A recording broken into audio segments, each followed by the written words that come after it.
दोस्तों, मैं मनोज कुमार शर्मा आज़ाद हिंद आवाज़ के लिए आपके बीच में एक बार फिर। दोस्तों, यूं तो बचपन से रामलीला का नाता हिंदू धर्म में पैदा हुए हर बच्चे का कुछ ना कुछ तो रहता ही है। शायद किसी ने चारपाई ले जाकर के गांव के रामलीला मैदान में रामलीला को देखा होगा, या किसी कस्बे में जाकर के दड़ी के बीच बैठकर, या अपने घर से बिछौना ले जाकर के दड़ी बिछा करके रामलीला में राम को संवाद बोलते देखा होगा।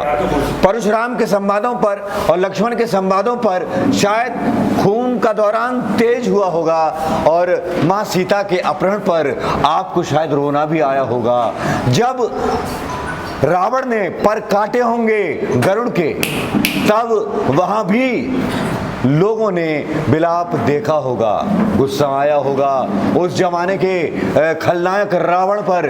उसी तरह से हमने रामलीला को जिया, उसी तरह से हमने मर्यादा को जाना, भाई बहन के रिश्ते को जाना, पिता के रिश्ते को जाना, एक राजा का वचन क्या होता है उसको जाना। यही तो एक परंपरा थी जो हिंदू को साथ लेकर चलती थी, हिंदू परिवारों को साथ लेकर चलती थी, जो हमें रामलीला के माध्यम से हर बच्चे को शिक्षा दी जाती थी, घोट घोट करके पिलाई जाती थी। उसी घोट के पिलाने के चक्कर में राम जन्मभूमि का एक ऐसा मसाला तैयार किया एक राजनीति पार्टी ने कि उसने राम मंदिर का एक नारा दिया, और 2 सीटों से आज वो केंद्र की सत्ता पर बैठ गई। लेकिन आज यहां बात करनी होगी, ऐसा क्या हो गया, ऐसा क्या तूफान आ गया, ऐसा कौन सा कोरोना की कयामत चमक गई कि आज बहुत से शहरों में रामलीला नहीं हो रही। ऐसा सुनने में आया है, ऐसा सुनने में उस महात्मा और संत के राज में आया है, जिस संत की लीला की कहानियां कही जाती हैं, जो संत दावा करता है कि फलाने धर्म की लड़कियों को कब्रिस्तान से निकाल लेंगे। चलिए छोड़िए, कब्रिस्तान से ना निकालिए, लेकिन हमारे यहाँ रामलीला को तो रहने दीजिए, उस पर तो दया कर दीजिए। रामलीला से जुड़े हुए अगर आपको लगाएं अंदाजा कि कितने लोग रामलीला से जुड़ते होंगे, कलाकार भी होते होंगे, उनसे जुड़े छोटे मोटे वो लोग भी होते होंगे जो राम बारात में अपनी तुरही के साथ राम जी की बारात निकालते होंगे, वो लोग भी होंगे जो वहाँ पर डांस भी करते होंगे, वो लोग भी होंगे जो सीधे जब मेला लगता होगा मेले में आते होंगे और वहाँ पर अपनी 2 या 4 या 5 पैसे की चीज़ बेच करके साल भर का खर्चा चलाते होंगे। उनमें वो कलाकार भी होंगे जो साल भर का खर्चा रामलीला में अभिनय के बाद कमाते होंगे। वो घोड़ी वाले, वो छोटे छोटे इलेक्ट्रीशियन, वो छोटे छोटे घोड़ी वाले इलेक्ट्रीशियन, और पता नहीं कितने ऐसे इनडायरेक्ट रोजगार पाने वाले लोग जुड़े होते हैं रामलीला के उस कथानक से लेकर के उस कथा तक जो रामलीला लोगों तक पहुंचती है। वैसे कहने को तो प्रधानमंत्री मोदी जी भी कहते हैं कि पकौड़ा बेचना भी व्यापार है, लेकिन यहाँ पर अब हमारे बीच मौजूद है काफ़ी सारे लोगों का एक हजूम जो धार्मिक है, धर्मभीरू है, और जिसको रामलीला से लगाव है, राम से लगाव है, राम की मर्यादा से लगाव है, राम जन्मभूमि से लगाव है, हिंदुत्व के दर्शन से लगाव है। लेकिन आज जिस तरह की परिस्थितियां बनी हैं, उस तरह की परिस्थितियों में आज ये जानना जरूरी है कि आज ऐसा क्या हो गया कि रामलीला को बहुत सी जगह मंचन करने से रोका जा रहा है। कहीं मंडियां साथ नहीं दे रही, कहीं धर्मादा कमेटियां हैं, उन्होंने आयोजनों से हाथ खींच लिया है। ऐसा क्या कारण है कि रामलीला के मंचन से लोग डरे हुए हैं? ऐसे लोग जो बढ़ चढ़ कर के हिस्सा लेते थे, इसको जानना बहुत जरूरी होगा दोस्तों। अभी दोस्तों हम जा रहे हैं उस स्थान की तरफ जो कहा जाता है कि मंगल बाजार है। मंगल बाजार ना हो कि दंगल बाजार हो गया, क्योंकि दंगल के चक्कर में सरकार ने अपनी अकल को लगा करके इस बाजार को भी पता नहीं क्यों एकदम से सुनसान बदनाम सा कर दिया। एक जमाना था कि मंगल बाजार इस छोटे से कस्बे की वो देन हुआ करती थी, जिसमें छोटी मोटी जरूरतें आसपास के गांव के लोगों का मेला लगा करता था। भाई छोटे मोटे दुकानदारों की दुकानदारी भी हो जाती थी, किसानों का जो गल्ला था या किसानों का जो काम था या किसानों की जो सब्जियां थी, फल थे, या परचून की दुकानों की छोटी छोटी दुकानें थी, उनके सहारे कुछ छोटे मिडिल क्लास लोगों की आमदनी भी हो जाया करती थी। चलिए ये तो रही मंगल बाजार की बातें, वो खासियतें जो मैं आपको बता रहा था। ये आपको मंगल बाजार से गुजरने वाली उन महिलाओं की भीड़ दिखाई देगी जो मंगल बाजार में अपने लिए खरीदारी करने जा रही हैं। ये वही मंगल बाजार है जिसकी मंगल कृपा से घरों के चिराग रोशन होते हैं। लेकिन अब इसी मंगल बाजार में एक तरीका देखिए कि यहाँ पर कोई भी सामाजिक दूरी या आपको मास्क नहीं मिलेगा, क्योंकि यहाँ कोरोना नाम की बीमारी इसलिए नहीं है क्योंकि योगी बाबा हनुमान जी के सुबह से लेकर शाम तक भजन जो करते हैं, क्योंकि जहाँ योगी बाबा भजन करेंगे वहाँ कोरोना हो कैसे सकता है। लेकिन जहाँ राम जन्मभूमि की बात आ जाए, तब हो सकता है रामलीला की बात आ जाए, तब कोरोना फैलने का डर लगता है। रामलीला की बात आती है तो कोरोना फैलने का डर लगता है। और जब मंगल बाजार की बात आती है जहाँ से सरकार को छोटा मोटा टैक्स मिलता है, तो वहाँ पर कोरोना जैसी कोई बीमारी नहीं होती। लेकिन क्या होगा अगर रामलीला हो गई? क्या होगा अगर रामलीला के नाम पर लोगों के दिलों में सवाल उठ गए? क्या होगा कि स्टेज पर यह सवाल उठ गया कि सिलेंडर तो महंगा हो गया? क्या होगा अगर रामलीला में लोगों ने आपस में कहना शुरू कर दिया कि भैया सरसों का तेल तो इतना महंगा हो गया? क्या होगा लोगों ने अगर ये सवाल करना शुरू कर दिया रामलीला में कि भैया दिवाली कैसे मनाएंगे, सरसों के तेल में दिए कैसे जलाएंगे?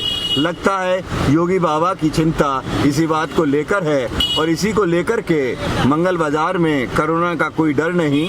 भले ही मथुरा में बीमारी से लोग बेहाल हो गए हों, लेकिन रामलीला पर रोक लगाना इसलिए ज़रूरी है क्योंकि वहाँ कुछ पब्लिक आपस में बात कर लेगी तो बाबा का पहिया और बाबा का सत्ता जो है थोड़ा सा हिल जाएगा। दोस्तों, अब शुरुआत करेंगे उन लोगों के दिलों की बात सुनने से जिनकी बात सुनना मुझे भी जरूरी है और मेरे सब्सक्राइबरों को भी सुनना जरूरी है।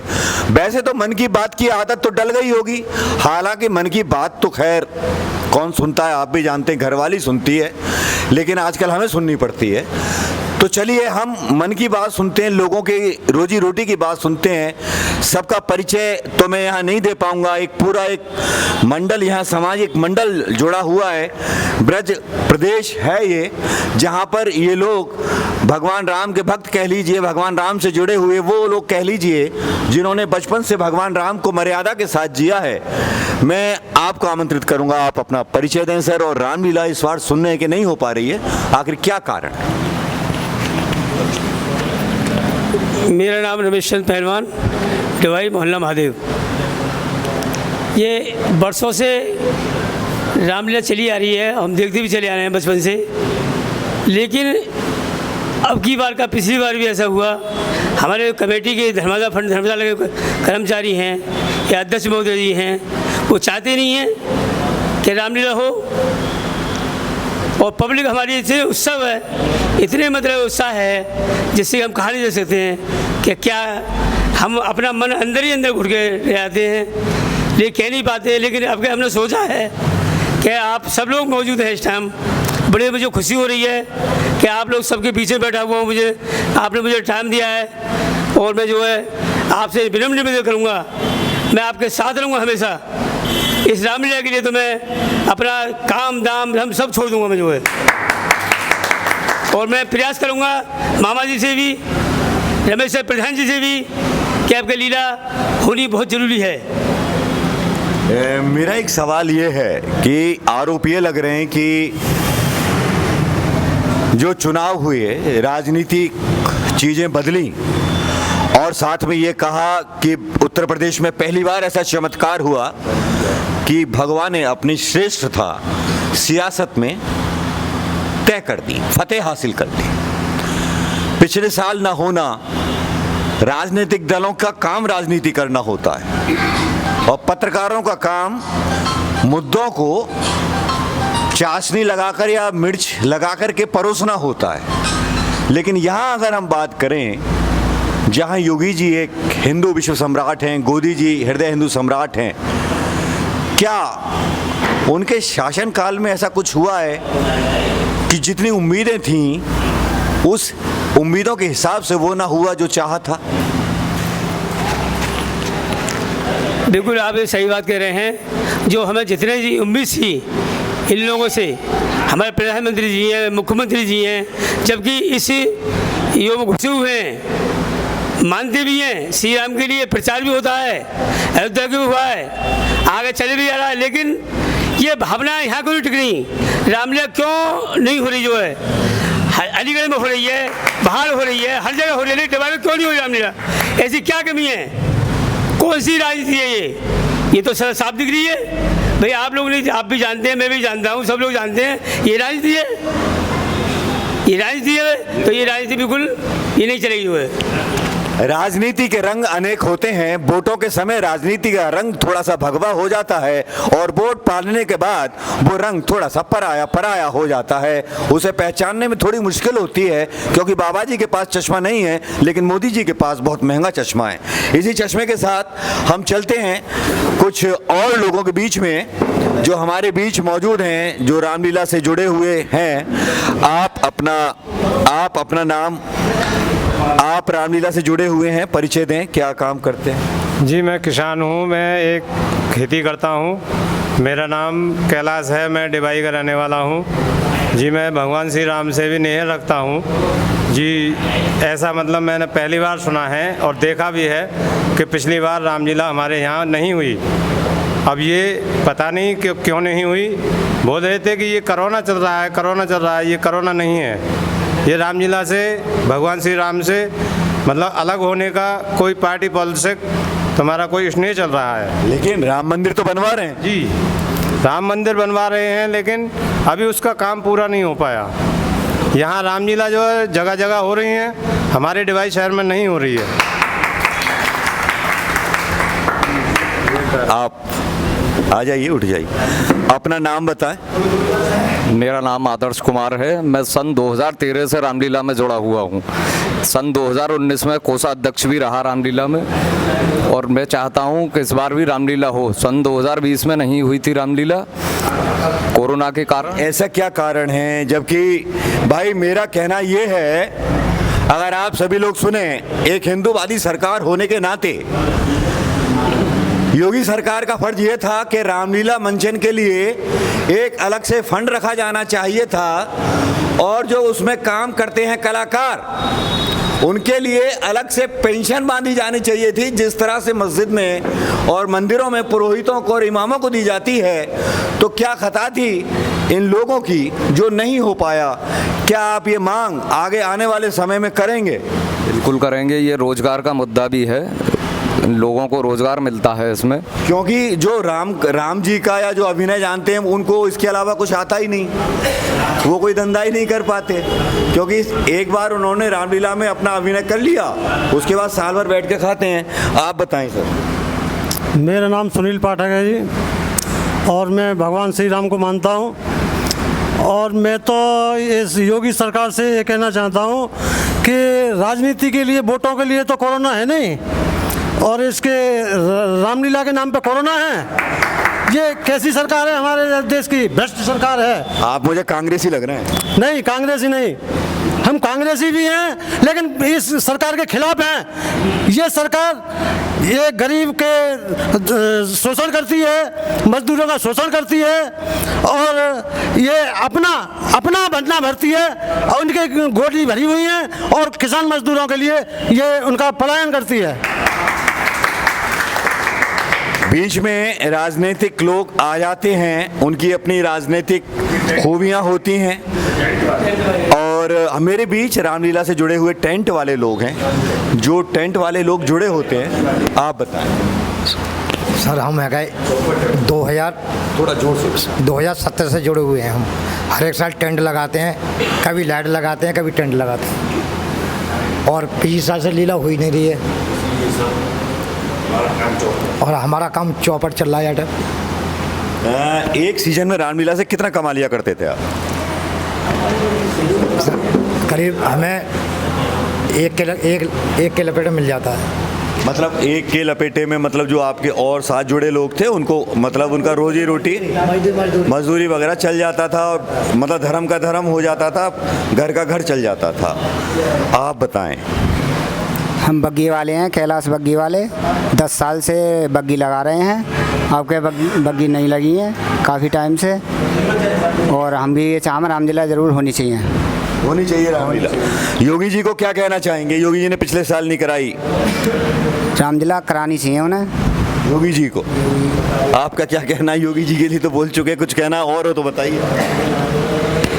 मैं तो बहुत कुछ कह सकूँ, लेकिन फिर भी एक बार कह रहा हूँ मैं। चलो पिछले साल तो आया था, पब्लिक स्कूल डर में थी कि क्या बीमारी है, क्या बीमारी नहीं है। अरे पब्लिक पूरी 2 साल से देख चुकी है इस टाइम तो जो है, और सब कुछ हो भी रहा है। चुनाव भी हो रहे हैं, सभा भी हो रही हैं, सारा कुछ हो रहा है नेता हुए। लेकिन मुझे लगता है बंगाल के चुनावों ने भाजपा का सारा गणित बिगाड़ दिया, क्योंकि जिस तरह से बंगाल में चुनाव प्रचार किया प्रधानमंत्री जी ने, उन्होंने प्रधानमंत्री जी को झूठा साबित कर दिया और लोगों को सोचने पर मजबूर कर दिया कि वाकई कुछ गड़बड़ है भाई कोरोना के नाम पर। मेरे बीच और भी लोग मौजूद हैं, पूछना चाहूँगा उनके विचार क्या है। मेरा नाम नीरज पंडित है, डिवाई से ही।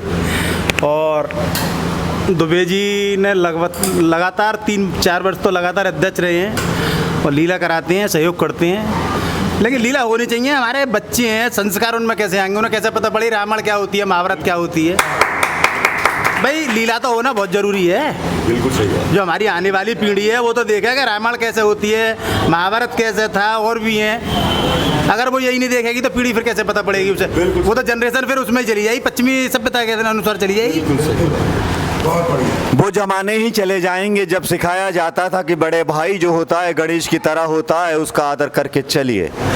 चंबल की घाटी की तरह वो तूफान और वो बंटवारों की दीवार नहीं लिखी जाएगी जो केवल आग उगलती 315 की 303 गोलियों से बुझाई जाती हो।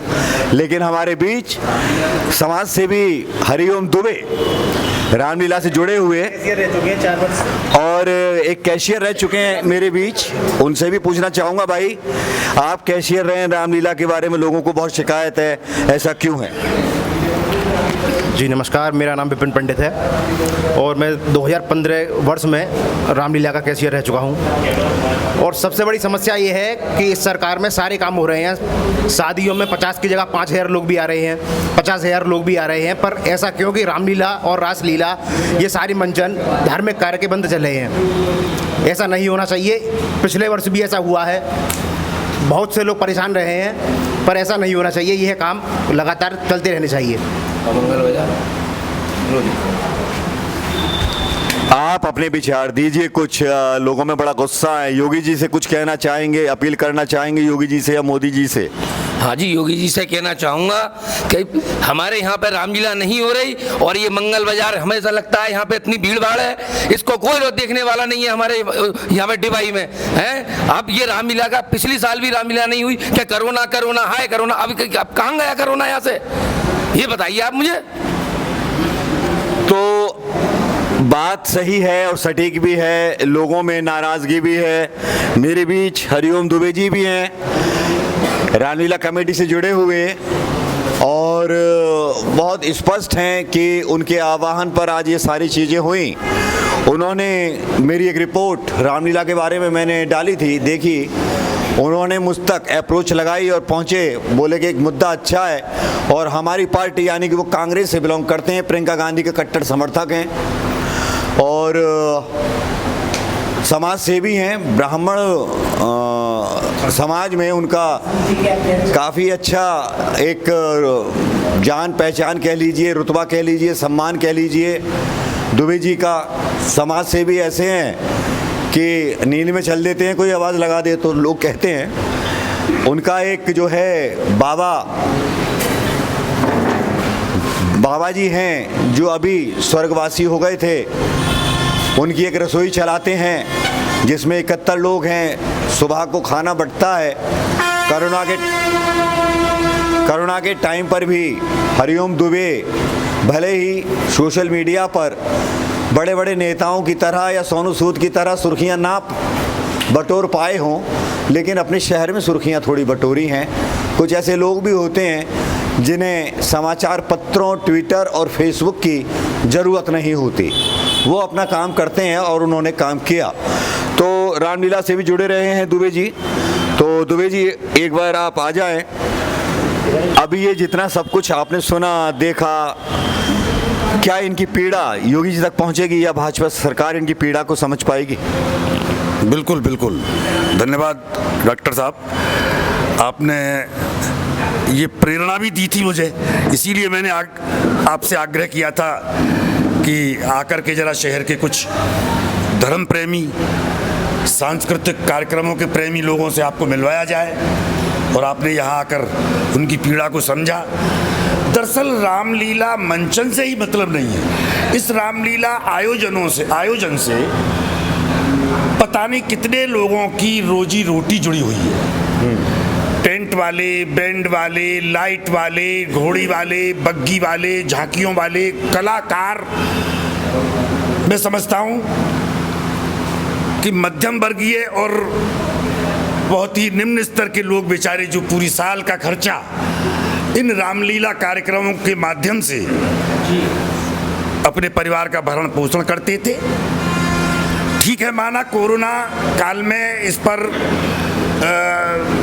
बढ़ती गई, बहुत अच्छी बात है, नसीहत देना भी जरूरी है, दूरी बनाए रखना भी जरूरी है।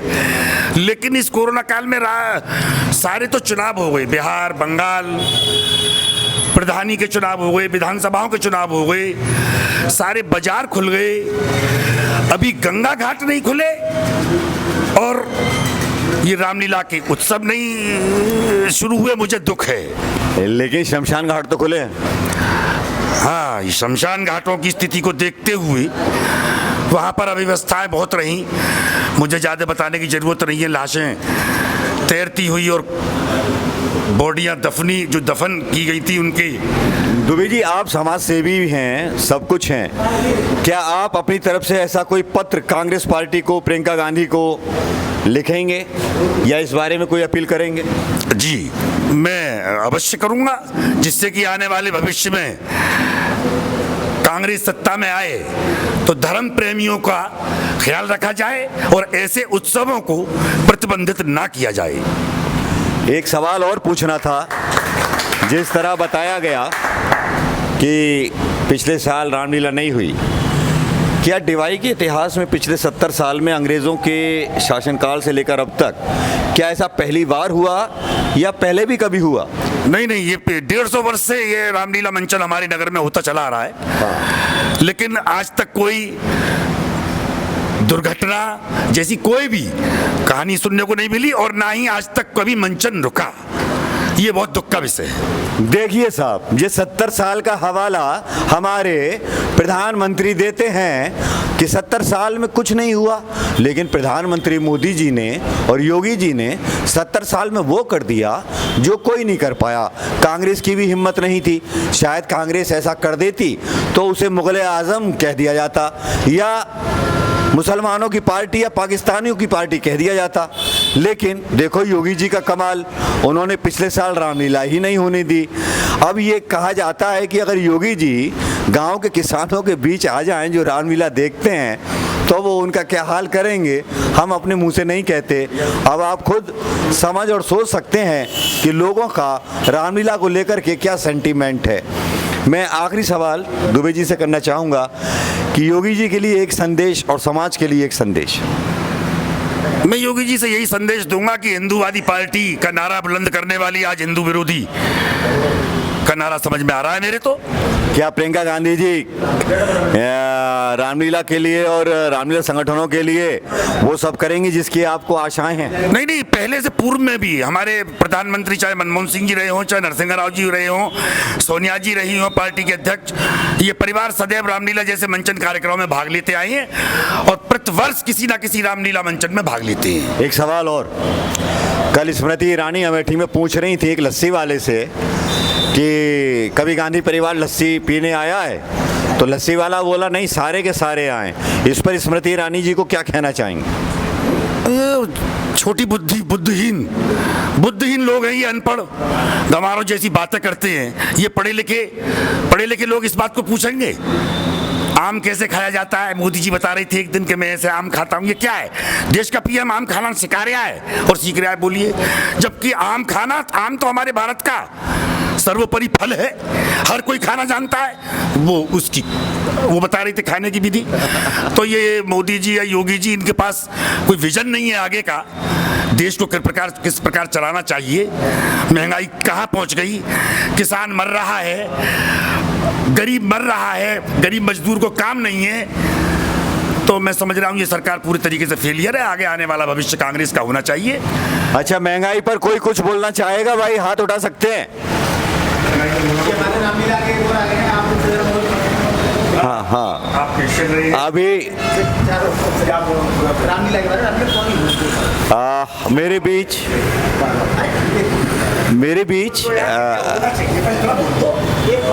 बीच रामलीला मंचन से जुड़े हुई एक हस्ती और मौजूद हैं, उनकी और विचार लेना चाहेंगे कि रामलीला का मंचन नहीं हो पाना धर्म प्रेमियों के लिए कितना आहत कर देने वाला है और कितना मायूस कर देने वाला है। उनके अपने विचार हो सकते हैं और किसी के विचारों को हम अपने विचारों से तोड़ मरोड़ या मोड़ नहीं सकते।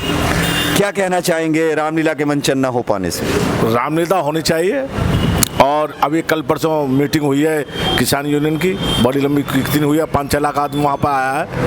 तो ये सारी चीज़ें क्यों रामलीला क्यों नहीं होनी चाहिए दुबई में? होनी चाहिए भाई, रामलीला हर जगह होनी चाहिए। रामलीला नहीं, हर जगह होनी चाहिए। क्या कोरोना नहीं था?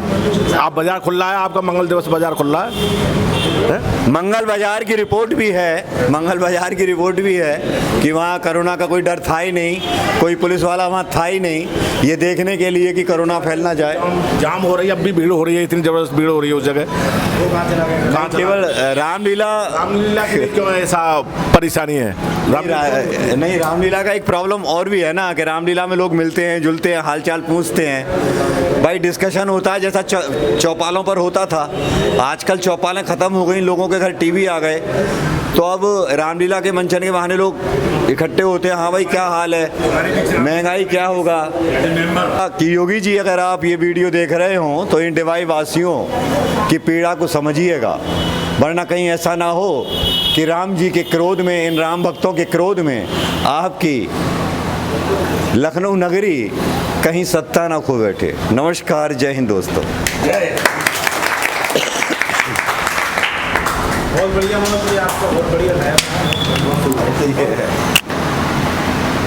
बस दबा दीजिएगा।